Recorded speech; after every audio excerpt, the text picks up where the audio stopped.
Have you ever sat next to an elderly person you love and suddenly wondered, without knowing why, if this moment might be more important than it looks? If this silence might be saying something words no longer can? And if maybe, just maybe, time is moving faster than anyone wants to admit? Most people think the end of life comes loudly, with alarms, hospitals, and clear warnings. But in reality, it usually arrives quietly, almost politely, slipping into ordinary days in ways that are easy to dismiss. And that's why so many families miss it, not because they don't care, but because the signs don't look like danger, they look like normal aging. And that misunderstanding can cost people something they never get back, which is presence. One of the earliest and quietest signs is an emotional turning inward. It feels subtle but deep. An elderly person may still smile, still respond, still sit with family, but something shifts behind their eyes. They talk less about tomorrow and more about yesterday, not in a dramatic way, just casually, like someone flipping through old photo albums in their mind. And families often say, they're just reminiscing. But what's really happening is a gentle detachment from the future, a slow loosening of ties to plans, goals, and expectations. And instead, there's a calm acceptance settling in. Not sadness exactly, more like completion.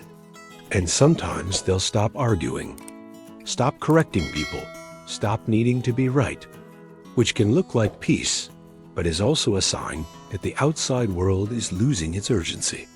Alongside this, appetite begins to change in a way that feels confusing to caregivers. Because it's not about taste or diet anymore. It's about the body slowly understanding it doesn't need as much fuel. Meals become smaller, slower, sometimes ignored entirely. Even favorite foods don't bring excitement, and families often push harder, offering treats, reminding them to eat, worrying about strength. But the truth is, near the end of life, forcing food can create discomfort rather than health, because the digestive system is also slowing down, preparing to rest. And this natural reduction is one of the body's most misunderstood signals, often mistaken for depression or stubbornness, when in fact it's biology doing what it's meant to do. Sleep also changes, not just longer naps, but a deeper pull toward rest. An elderly person may sleep most of the day and still wake up tired. And when awake, their energy feels fragile, like glass. Conversations take more effort, movements slow, and they may say things like, "I'm just so tired," which families hear as complaint. But it's not complaining, it's communicating something real. The body is conserving energy for essential functions only. And that's not giving up, it's transitioning. Though it can be painful to watch someone you love fade into sleep more than wakefulness. What confuses many people is the strange mix of mental fog and sudden clarity that often appears. There may be moments where memory sharpens unexpectedly, where the elderly person recalls old stories in vivid detail, gives advice, apologizes, forgives, or expresses love in a way that feels unusually direct. And families sometimes think this means improvement. But these moments are often part of the mind's final organizing process, sorting through what mattered, releasing what didn't. And these bursts of clarity are sometimes goodbye moments disguised as normal conversation, which is why listening carefully matters so much.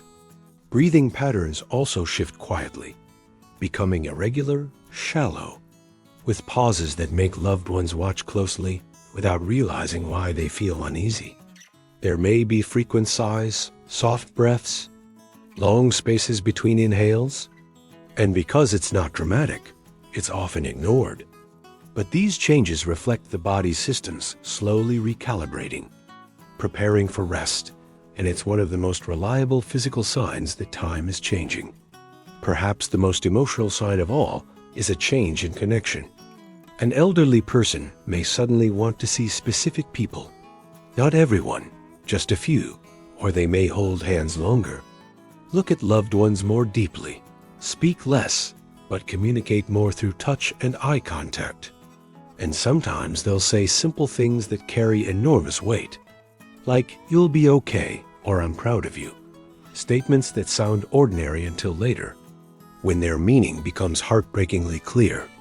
What makes these signs so easy to miss is that none of them feel urgent on their own. But together, they tell a quiet, honest story that life is slowing down, wrapping itself up gently. And when families ignore this story, they often miss the chance for meaningful presence, for real conversations, for forgiveness, for gratitude, for simply sitting together without distractions. And that regret can last longer than grief itself. This isn't about predicting exact timelines or creating fear, because no one can know that. It's about awareness, about choosing to slow down when these signs appear, about understanding that the end of life doesn't need panic or denial. It needs calm, patience, and love. And the most important suggestion I can offer is this. If you notice several of these quiet changes in someone you love, stop trying to fix what cannot be fixed and start focusing on comfort. Listen more than you talk. Say the things you've been saving for later. Hold their hand, be present without rushing. Because sometimes the greatest gift you can give at the end isn't medicine or advice. It's simply being there, fully, quietly. While there is still time,